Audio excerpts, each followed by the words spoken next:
The Lady Killer, aka Ted Bundy, is one of, if not the most famous serial killers who have ever existed in the United States.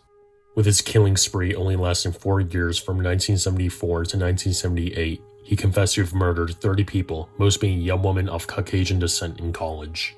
His story is an interesting one, with his criminal activity spanning 5 states from Washington to Florida, but what so few people talk about is the mind behind such a character.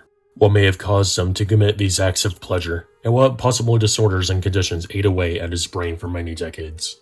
It is believed that Ted Bundy had or was partially inflicted by several psychological disorders that rotted his mindset. But before the actual analysis, some background behind the lead of the story.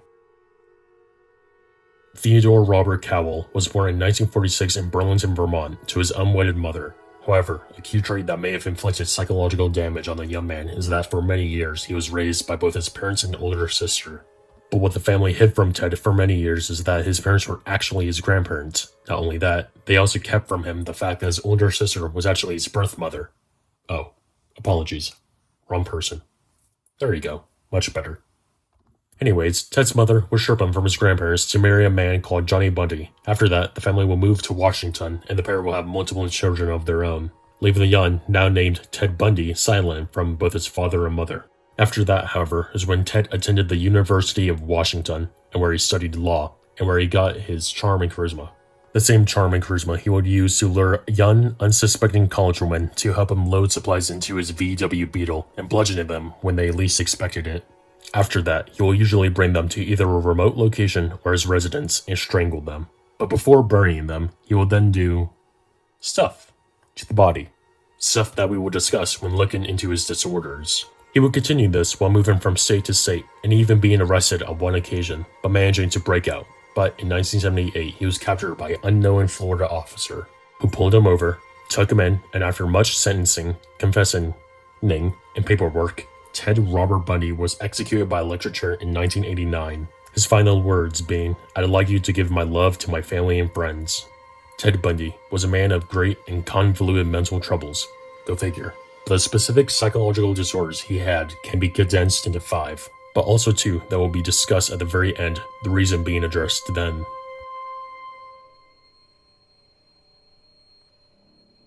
The first psychological disorder Ted Bundy had, although not the most unique, is antisocial personality disorder, or ASPD for short, or if you prefer the slang version, psychopathy. Now many may be thinking that I already know how a psychopath looks and acts, seeing the term used in media for decades. But to put it simply, the real condition of ASPD is defined as a chronic pattern of behavior that disregards the rights and well-being of others. Or if you will, have no empathy for another human being. This can obviously be seen in not only Ted Bundy, but for pretty much every major serial killer. Of course, a person diagnosed with ASPD doesn't automatically mean that they want to murder everyone in sight. It means that they don't give off sympathy to others as daily people, with clear signs being shown in the degree of the disorder. The second and more extreme disorder that can be found in Bundy is sexual sadism disorder, which can be described as inflicting pain, suffering, or humiliation on others for sexual pleasure. This could be seen in the fact that Ted Bundy was a necrophiliac to such a degree that he will revisit buried bodies to commit sexual acts on them for weeks at a time. Yeah, not the most sane guy in town. In any case, another line that could be drawn with this disorder is that he also do these acts when the victim was alive, before finishing them off shortly after, usually by strangulation, instead of the quick and painless way of a knife or a gun. With this disorder drawing a clear line from ASPD, not having any remorse of it, to sexual sadism, getting actual sexual pleasure from these acts. Continuing on, the third disorder that Ted Bundy had was fetishistic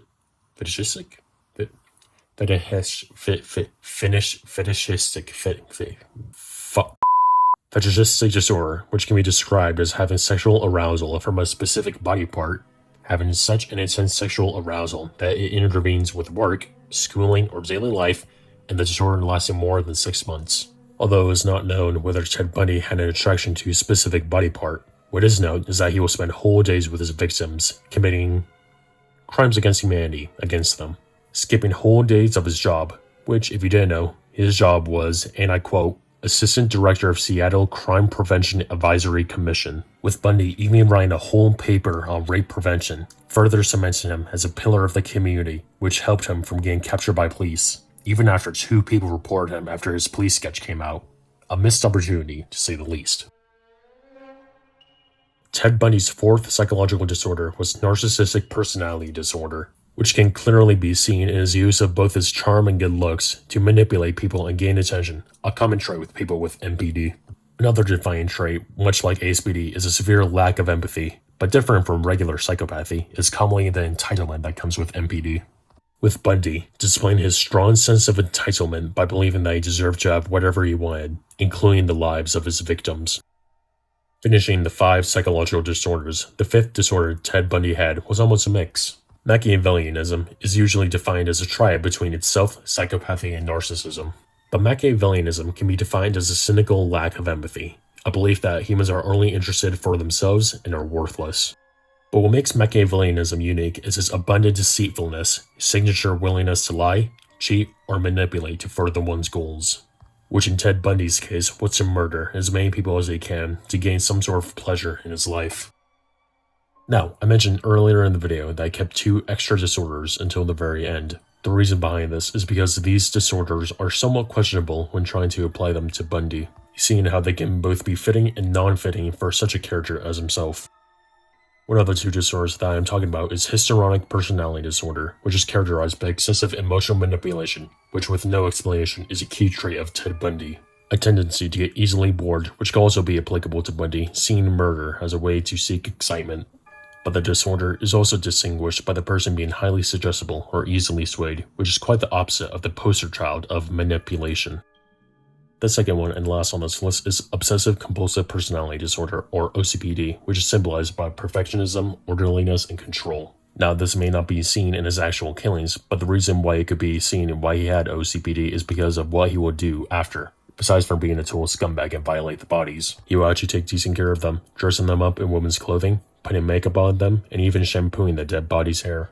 Moreover, he'll also take multiple pictures of both his alive and dead victims, often storing them in his house as trophies. Although no pictures of the bodies have ever been found when the police raided his residence, letting him off the hook for no proof of the murders were found.